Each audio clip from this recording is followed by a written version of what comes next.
जब तक हनुमान जी माता सीता के हाथों बना भोजन प्रस्तुत नहीं करेंगे, प्रभु श्री राम जी और लक्ष्मण जी संसार नहीं त्याग सकेंगे। मुझे चिंता हो रही है, कहीं प्रभु के निर्वाण में विलंब ना हो जाए। सब हनुमान जी पर ही निर्भर है। लाज रखो माँ राम नाम की, विनती करे हनुमाना।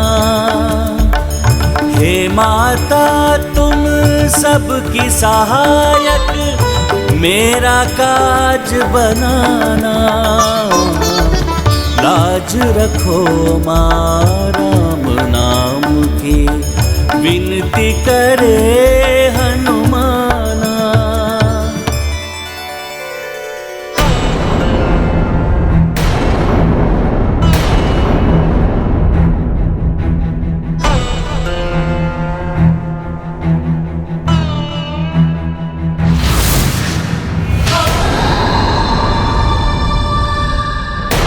माता, आप यहाँ सभी के कुशल का ध्यान रखने का दायित्व मुझे सौंप कर गई थी। माता, मैं बस उसी को पूर्ण करने का प्रयास कर रहा हूँ। माता, अभी यदि विलंब हुआ तो ऋषि दुर्वासा की क्रोधाग्नि जागृत हो सकती है, जिसमें सभी भस्म हो सकते हैं माता। इसलिए माता, आपको कृपा करनी ही होगी, अन्यथा मैं आपके और प्रभु श्री राम के कार्य को पूर्ण करने में असफल हो जाऊंगा। माता, आपको दर्शन देना ही होगा, देना ही होगा माता, देना ही होगा माता।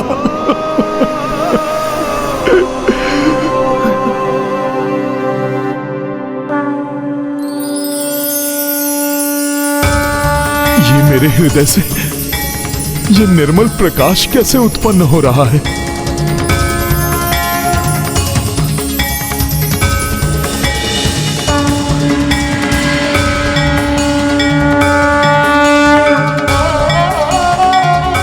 माता, प्रणाम माता।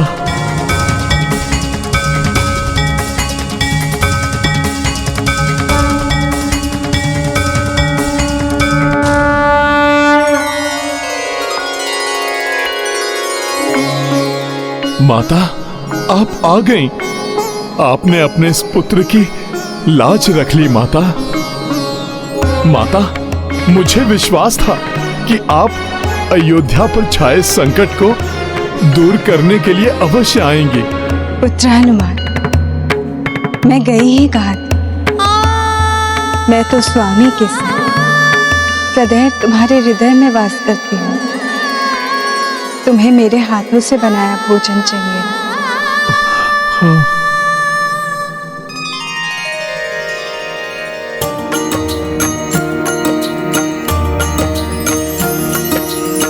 सीता प्रगति कपि के बुलाए, अपने हाथों रसोई बनाए। देख पवन सुत हर्षित पुलकित,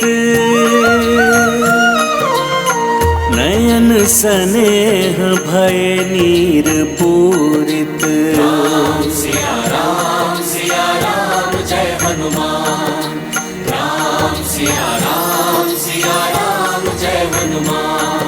ये गाथा महाबली हनुमत की, रुचिकर लीला राम भगत की।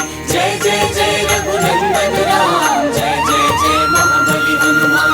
जय जय जय रघुनंदन राम, जय जय जय महाबली हनुमान।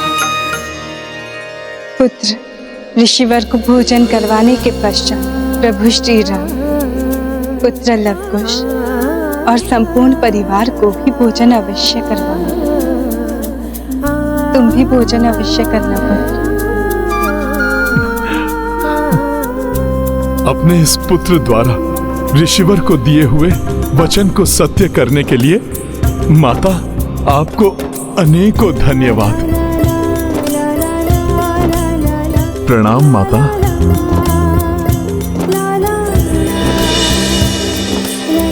माता, प्रेम का अथाह सागर है आपका हृदय। आप किसी को भी नहीं भूली। एक पहर पूर्ण होने को है। कहाँ है हनुमान? और कहाँ है वो भोजन जिसे लाने का उसने वचन दिया था? अब आपको और प्रतीक्षा नहीं करनी होगी ऋषिवर। मैं अभी माता सीता के हाथों बनाया भोजन प्रस्तुत कर रहा हूं। हनुमान के मुख से कभी असत्य वचन नहीं निकलते, किंतु ये कैसे संभव है? सीता कैसे भोजन तैयार कर सकती है जब वो यहाँ है ही नहीं?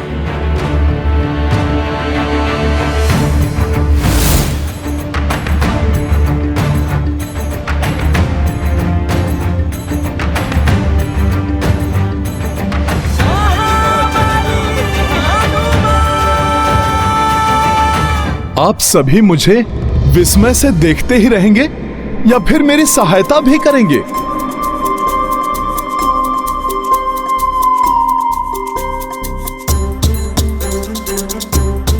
आइए ऋषिवर, भोजन के लिए आसन ग्रहण कीजिए।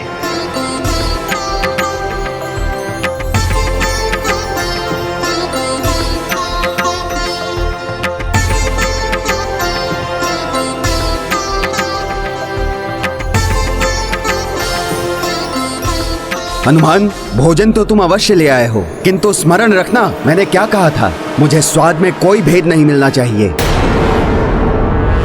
ऋषिवर, सच्ची निष्ठा तो असंभव को भी संभव बना देती है। मैंने अपने प्रभु श्री राम के समक्ष आपको वचन दिया है ऋषिवर। मैं तो बस वही वचन पूर्ण कर रहा हूं।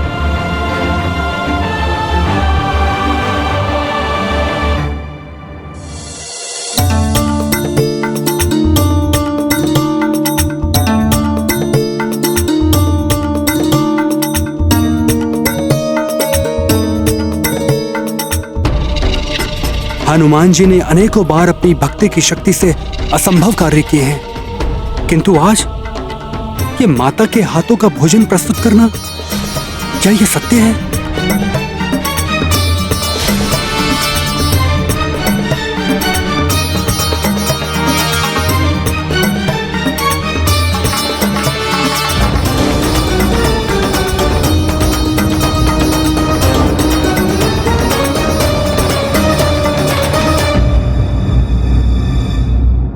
इतना स्वादिष्ट भोजन!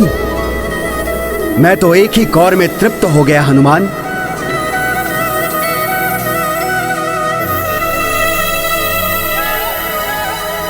ये तो सत्य में पुत्री सीता के हाथों बना प्रसाद है हनुमान। ये गाथा महाबली हनुमत की, रुचिकर लीला राम भगत की। जय जय जय रघुनंदन राम, जय जय जय महाबली हनुमान। भोजन सिय हाथों से बनाई, दुर्वासा संतृप्त हो खाई। तत्पश्चात बसे रघुराई, संग में लव कुश अरु सब भाई। संसार त्यागने के पूर्व मुझे तुम्हारे हाथों बने भोजन को प्राप्त करने का सौभाग्य मिल गया सीते। अब मेरी कोई इच्छा अपूर्ण नहीं रही। प्रतिनयनों मह समाई नीरा, अंत मह भोजन किए महावीरा। आए राम तब भाव अधीना, कपि मुख मह मोदक धर दीना।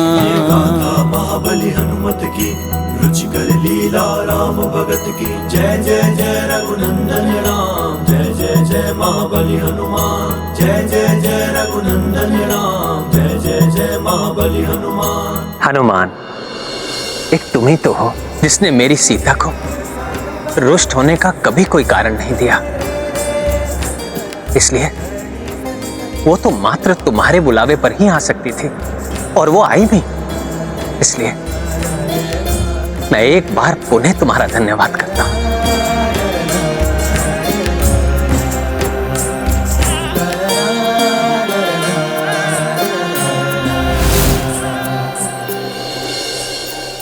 इस असाध्य कार्य को साध्य बनाने के लिए आपका बहुत बहुत धन्यवाद हनुमान। मैं भला धन्यवाद का पात्र कहाँ? मैंने कहाँ कुछ किया है? हनुमान, आज तुमने मुझे धन्य कर दिया पुत्र। ऋषिवर, मैंने कहाँ कुछ किया है? ये सारा भोजन तो माता ने अकेले ही बनाया है। हनुमान, अपने तप से उठने के पश्चात, वर्षों के व्रत के पश्चात मात्र एक ही इच्छा थी मेरे मन में, पुत्री सीता के हाथों बने भोजन को प्राप्त करना।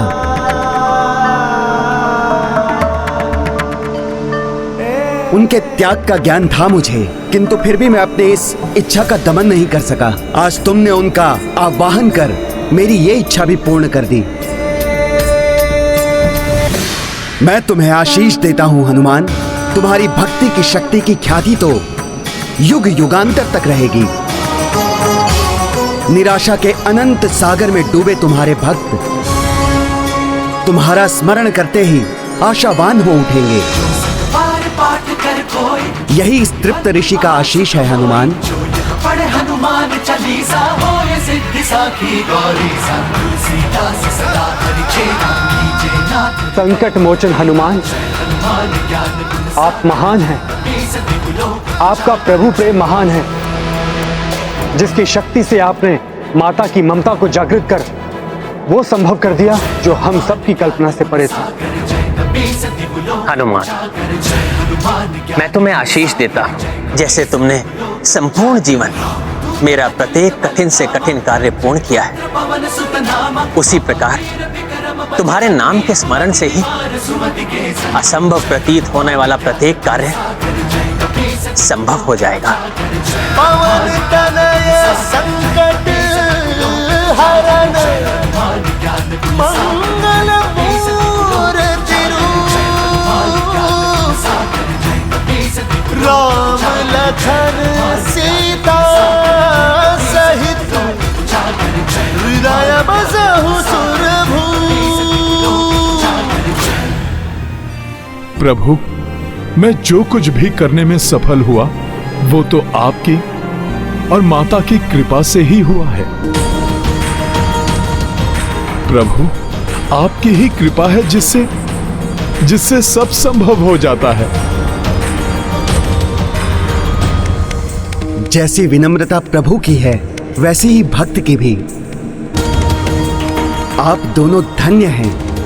कार्य स्वयं करते हैं, किंतु उसका श्रेय सदैव दूसरों को देते हैं।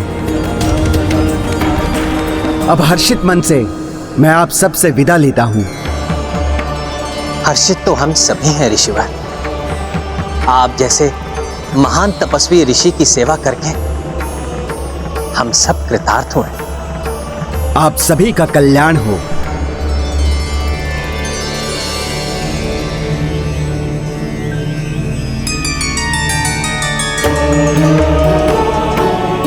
अब आगे का मार्ग मैं स्वयं तय करूंगा। आप सभी लौट जाइए। कल्याण हो।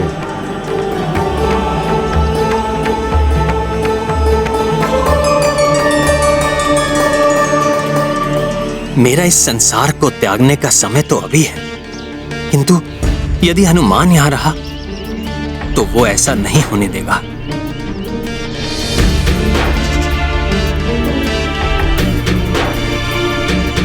हनुमान, ऋषिवर इतनी लंबी तपस्या के बाद लौट कर आए थे, किंतु अब वो। प्रभु, मैं समझ गया। मैं स्वयं अपने हथेली पर बिठाकर उनके आश्रम तक छोड़ आऊंगा। प्रणाम प्रभु।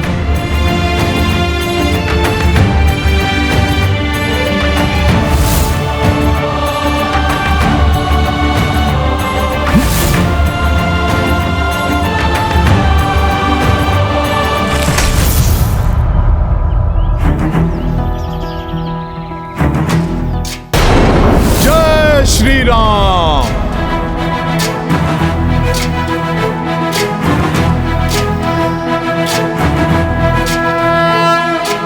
प्रणाम ऋषिवर।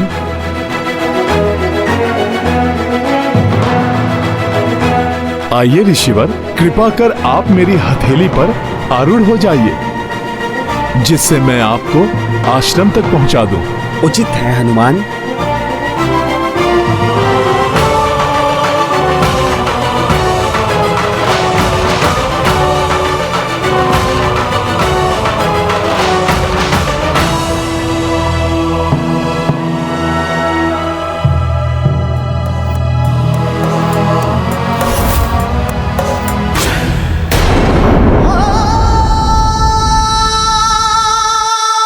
भैया, ऋषिवर का सत्कार तो पूर्ण हुआ। अब मैं अपने दंड के लिए प्रस्तुत हूं।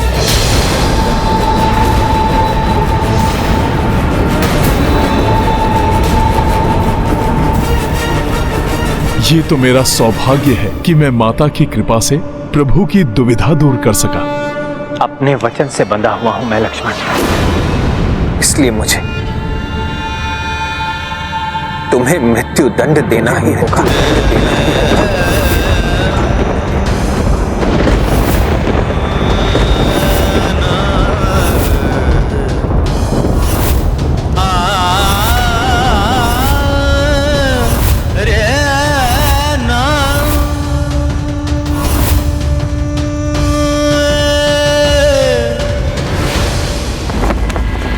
हमारी अनुपस्थिति में इतना कुछ घटित हो गया और हमें आभास तक नहीं हुआ।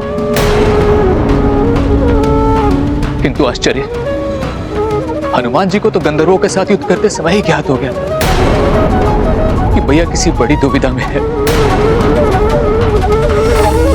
हाँ भैया, वहां हनुमान को देखकर ऐसा प्रतीत हो रहा था मानो जैसे वे भीतर ही भीतर टूट रहे हैं। मेरे परम भक्त हैं हनुमान। उन्होंने तो अपने तन मन धन से अपने आप को ही मुझे समर्पित कर दिया है। मुझे अपने हृदय में बसा रखा है। कदाचित इसीलिए मेरे हृदय की पीड़ा का भान सर्वप्रथम उन्हें ही हुआ। फिर तो यदि उन्हें यह ज्ञात हो गया कि यहाँ क्या घटित हुआ है तो वो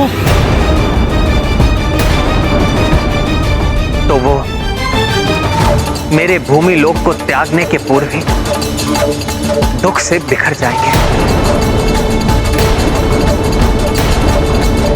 इसलिए हम ये बात अभी हनुमान के समक्ष नहीं कर सकते।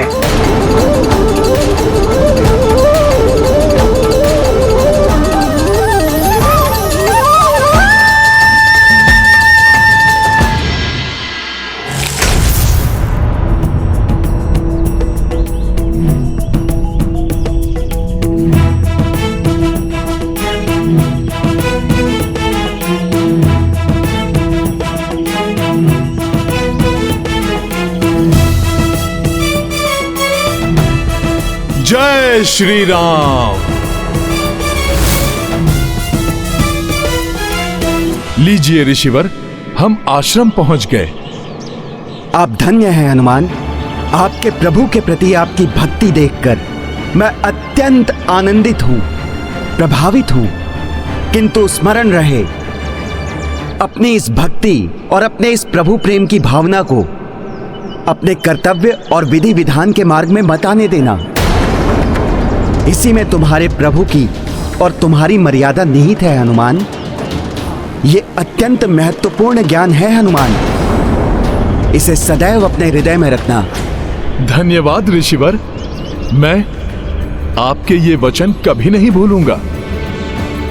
अब आप मुझे आज्ञा दीजिए ऋषिवर। प्रणाम। कल्याण हो, सदैव तुम्हारा कल्याण हो राम भक्त हनुमान।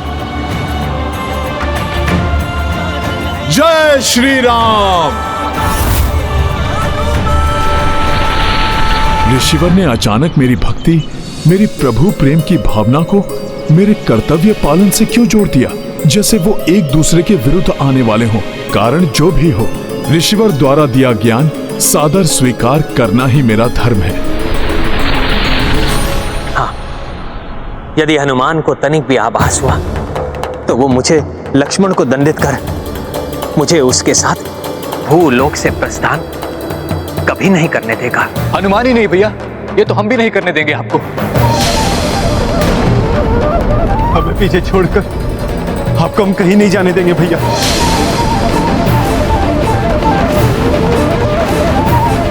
मेरे भ्राता, यदि मैं तुम्हें छोड़कर नहीं गया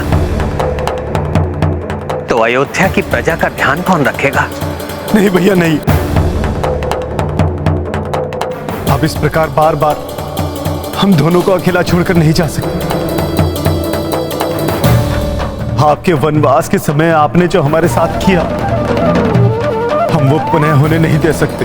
हाँ भैया, उस समय तो मैं आपका आदेश मानकर लौट आया था, किंतु यदि इस बार ऐसा हुआ तो मैं आपके आदेश का उल्लंघन करूंगा।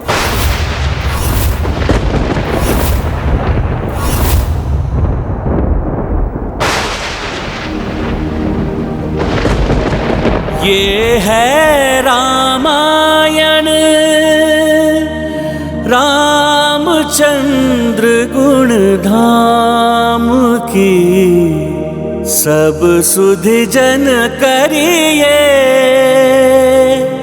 कथा श्रवण श्री राम की।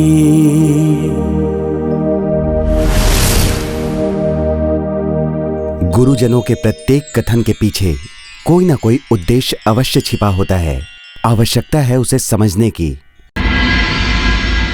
यदि हनुमान को तनिक भी आभास हुआ तो वो मुझे लक्ष्मण को दंडित कर मुझे उसके साथ भूलोक से प्रस्थान कभी नहीं करने देगा। हनुमान ही नहीं भैया, ये तो हम भी नहीं करने देंगे आपको।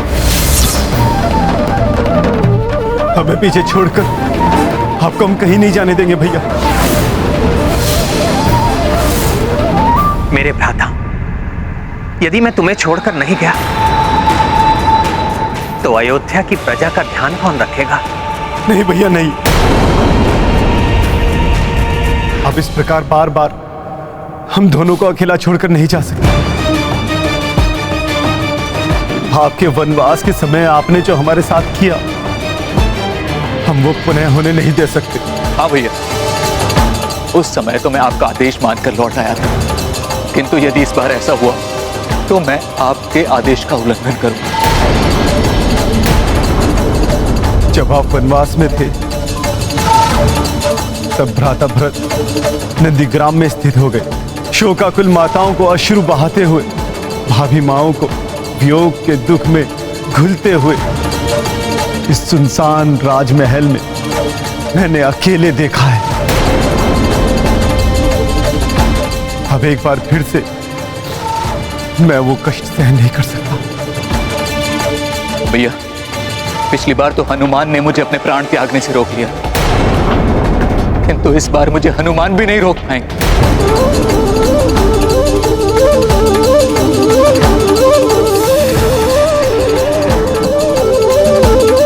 भैया, इस बार हनुमान जी भरत भैया को तो क्या, मुझे भी नहीं रोक पाएंगे।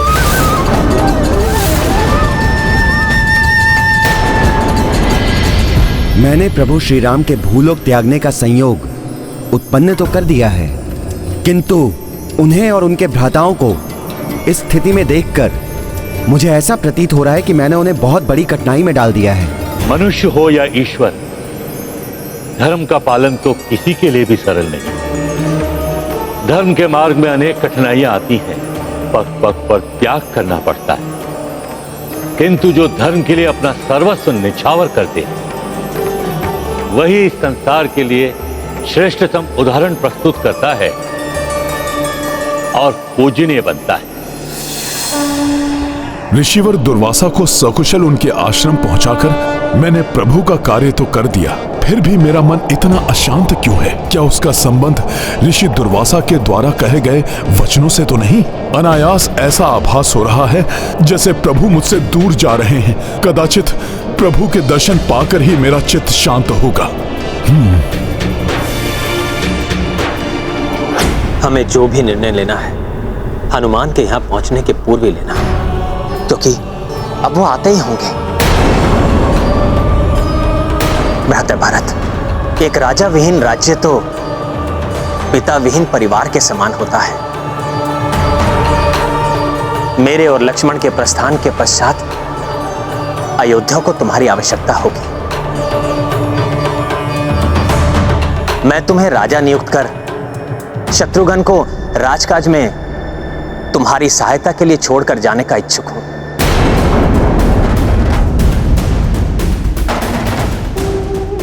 भैया कृपया ऐसा ना करें। आप जो भी निर्णय ले हमें अपने साथ रखें।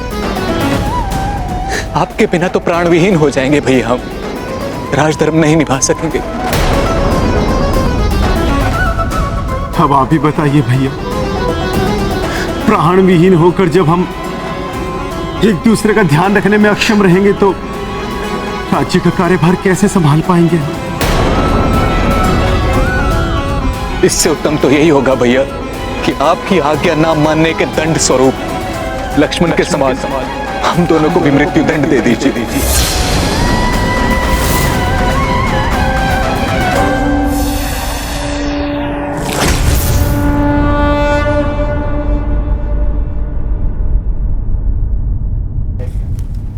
भैया, आपकी असीम वेदना का भान है मुझे, किंतु मुझे यह भी ज्ञात है कि आपके बिना भ्राता भरत और शत्रुघ्न भी नहीं रह सकेंगे।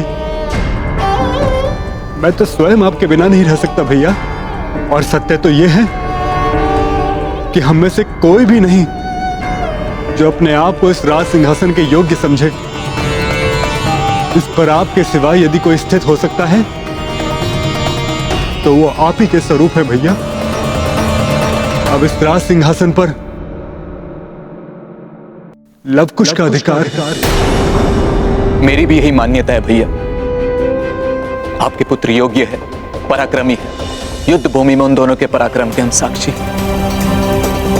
बुद्धि, विवेक, ज्ञान सब में परिपूर्ण है वे।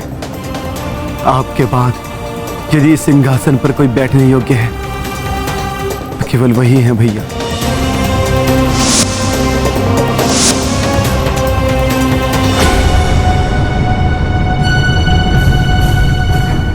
नारायण नारायण। प्रभु और उनके भ्राता तो विचार विमर्श में खोए हैं। समय बीतता जा रहा है, कहीं इस बीच हनुमान लौटकर उनकी वार्तालाप ना सुन ले, उन्हें ज्ञात ना हो जाए कि निकट भविष्य में क्या होने वाला है। अन्यथा वही होगा जिसका भय हमें नहीं स्वयं प्रभु श्री राम को भी था। देवर्षि नारद, हनुमान को जितना मैं समझता हूँ उसके अनुसार तो प्रभु के भूलोक त्यागने का विचार सुनकर वो प्रभु प्रेम में बह जाएंगे और ऋषि दुर्वासा की बात तो क्या, वो सब कुछ भुला बैठेंगे। क्योंकि जब वो गंधर्वों से युद्ध कर रहे थे और यमराज ने ब्रह्मदेव का संदेश प्रभु श्री राम तक पहुंचाया था, तब उनके आभास मात्र से ही हनुमान की क्या स्थिति हुई थी वो हम सब में से किसी से छिपी नहीं है। अब जब हम सब ने निश्चय कर ही लिया है तो हमें लवकुश के राज्य अभिषेक की तैयारी करनी चाहिए। लवकुश को ही अयोध्या का आधा आधा राज्य सौंपकर हम चारों भ्राता एक साथ सरयू के पावन जल में जल समाधि लेंगे।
हनुमान जी ने अवश्य सब कुछ सुन लिया है। अब क्या होगा, क्या करेंगे हनुमान? अपने इस भोले भक्त हनुमान को मैं कैसे समझा सकूंगा?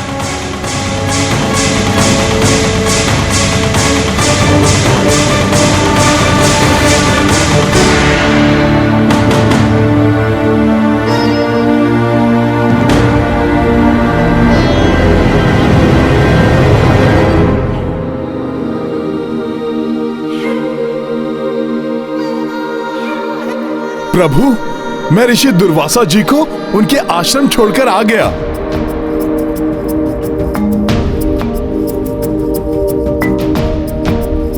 किंतु प्रभु, जब मैं लौटा तो आप सब लोग इतने चिंतित क्यों थे?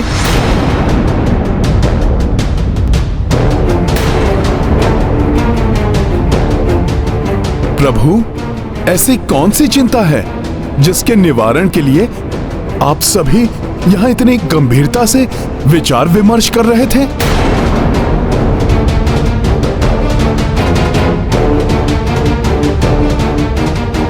हनुमान जी, हम तो बस लव कुश के भविष्य के बारे में बातें कर रहे थे। जिनके भविष्य के विषय में हम निर्णय ले रहे हैं, बहुत समय से उनके दर्शन नहीं हुए। हनुमान जी, क्या आप उन्हें यहां ढूंढ के ला सकते हैं? हाँ लक्ष्मण भैया, उन दोनों के साथ तो मुझे भी बहुत आनंद आता है। लक्ष्मण भैया, मैं अभी गया और उन दोनों को लेकर अभी आया।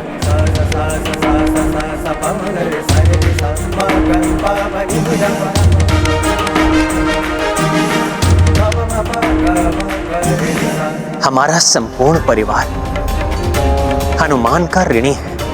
उससे ये बात अधिक समय तक छिपाना उचित नहीं है कि हम चारों भ्राता इस संसार का परित्याग करने वाले हैं। अभी तो उसे इस बात का ज्ञात नहीं है, किंतु कभी ना कभी तो अवश्य होगा। तब एक साथ दुखों का पहाड़ नहीं टूट पड़ेगा उन पर। अब जब हम निर्णय ले ही चुके हैं, तो आप तीनों लव कुश को समझाकर उन्हें उनके राज्य अभिषेक के लिए तैयार कीजिए। मैं हनुमान को बताने का, उसे समझाने का प्रयास करूंगा, जिससे वो धैर्यपूर्वक मेरा जाना स्वीकार कर सके। यह संभव कार्य केवल एक ही स्थान पर संभव हो सकता है। मैं हनुमान को वहीं लेकर जाऊंगा।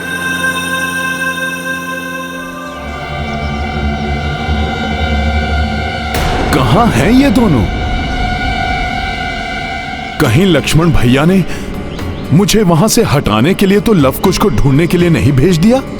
चारों भ्राता लव कुश के भविष्य के लिए इतने चिंतित क्यों थे? प्रभु ने तो यही कहा था कि वो उन दोनों के विषय में ही बात कर रहे थे। कहीं प्रभु मुझसे कुछ छिपा तो नहीं रहे?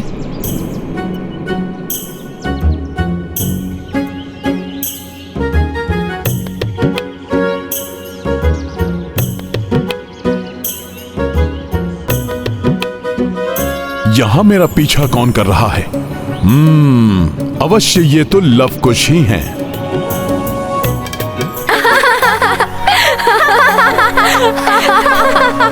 हनुमान जी, हमें आपके साथ बहुत आनंद आता है। आप हमारा साथ कभी मत छोड़िएगा। मैं वचन देता हूं, कभी भी तुम दोनों को छोड़कर कहीं नहीं जाऊंगा। किंतु अभी तुम दोनों को प्रभु श्री राम ने बुलाया है। शीघ्र चलो मेरे साथ। पिताश्री ने बुलाया है? किंतु क्यों? कोई विशेष कारण है क्या हनुमान जी? मुझे तो मात्र इतना ही ज्ञात है कि तुम दोनों के भविष्य के बारे में प्रभु कुछ बताना चाहते हैं।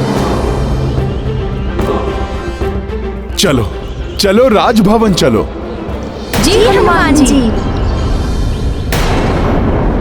पिताश्री।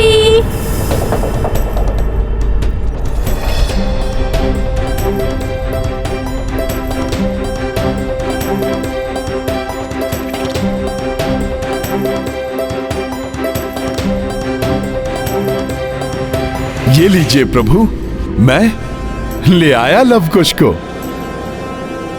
आप सभी हमारा प्रणाम स्वीकार कीजिए।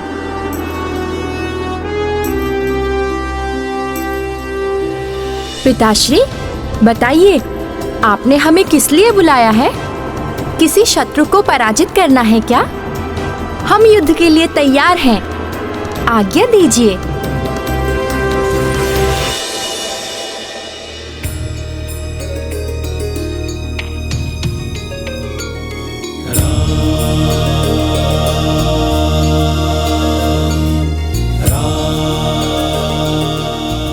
आज्ञा नहीं पुत्र, ये तो एक पिता का अनुरोध मात्र है। मुझे आशा है कि तुम मेरी बात समझोगे, उसे टालोगे नहीं। पिताश्री, आपका अनुरोध भी हमारे लिए आज्ञा समान ही तो है, और आपके आदेश का पालन करना तो पुत्र धर्म ही नहीं, राजधर्म भी है। आप आदेश दीजिए पिताश्री, आप जो कार्य देंगे हम उसे अवश्य पूर्ण करेंगे।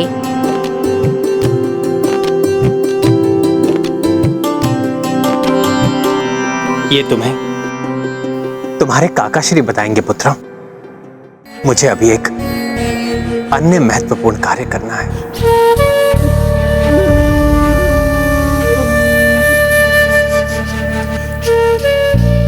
हनुमान, मुझे अभी अभी आभास हुआ है कि मुझे गोदावरी एवं फेना नदी के संगम पर स्थित वृषकपि तीर्थ के दर्शन करने के लिए जाना चाहिए। क्या आप मुझे वहां ले जा सकते हैं? प्रभु, आपके आदेश का पालन करना तो मेरा सौभाग्य होगा। तब हमें अभी प्रस्थान करना चाहिए। जो आज्ञा प्रभु। पुत्रों, तुम्हारे काकाश्री तुम्हें जो भी कहें, तुम्हारा उसे गंभीरता पूर्वक सुनना अत्यंत महत्वपूर्ण है। प्रभु श्री राम ने हनुमान को बताने के लिए उचित स्थान चुना है। वृषकापि तीर्थ जाकर कदाचित हनुमान अपने अस्तित्व का गूढ़ रहस्य भली भांति समझ सके।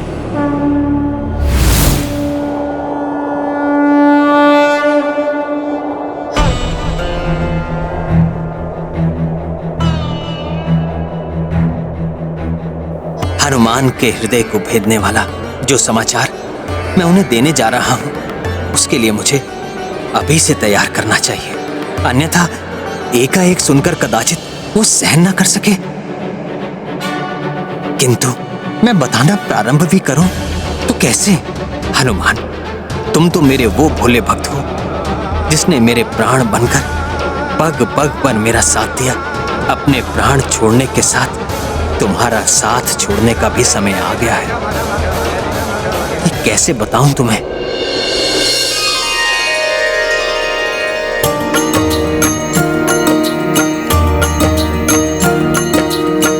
किन शब्दों मह किस विध बोले, कैसे प्रभु मन भक्त का तोड़े। निश्चित वैकुंठ धाम को जाना, किंतु सो को कहे हनुमाना। सिया राम जय हनुमान। भरत लखन शत्रुघ्न भाई, लव कुश को कछु बोल न पाई। साहस कर जब हूँ कह दीन्हा, छल के किशोर नयन सुनीरा। सिया राम जय हनुमान। राम सिया राम जय हनुमान।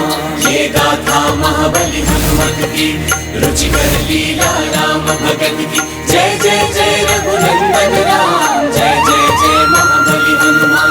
जय जय जय रघुनंदन राम, जय जय जय महाबली हनुमान। प्रभु, आपसे एक बात पूछूं? अवश्य हनुमान।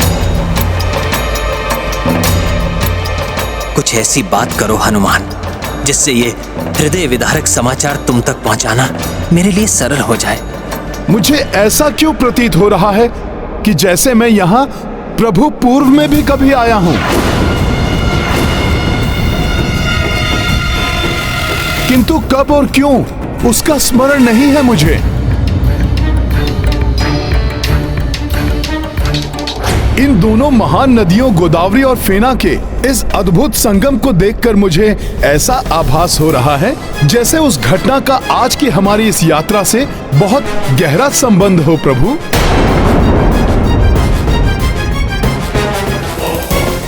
प्रभु बड़ी विचित्र बात है, ऐसा आभास क्यों हो रहा है मुझे?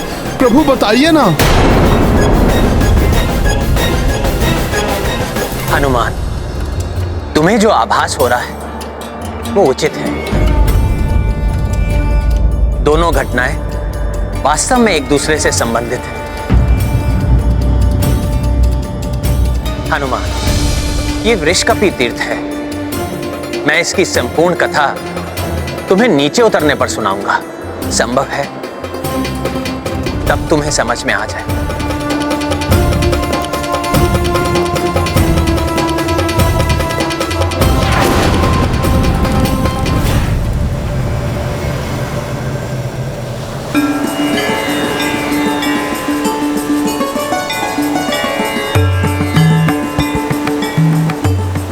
हनुमान, जैसा तुम्हें ज्ञात है, ये गोदावरी एवं फेना नदियों का पावन संगम है।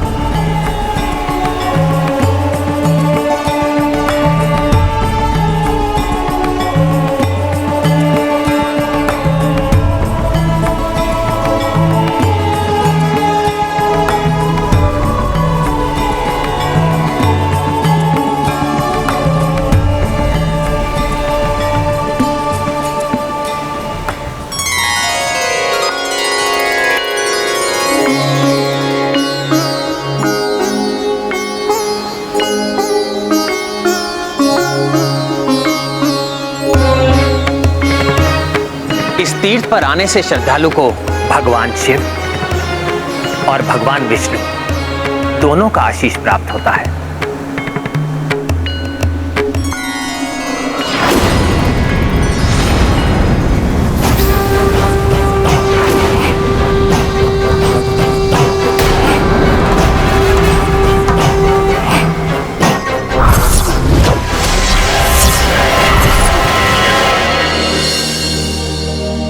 ये है रामायण, रामचंद्र गुण धाम की, सब सुधि जन करिए कथा श्रवण श्री राम की। दुविधा व्यक्ति को दुर्बल बनाती है, इसलिए जो भी निर्णय हो अपनों को अवश्य बता देना चाहिए।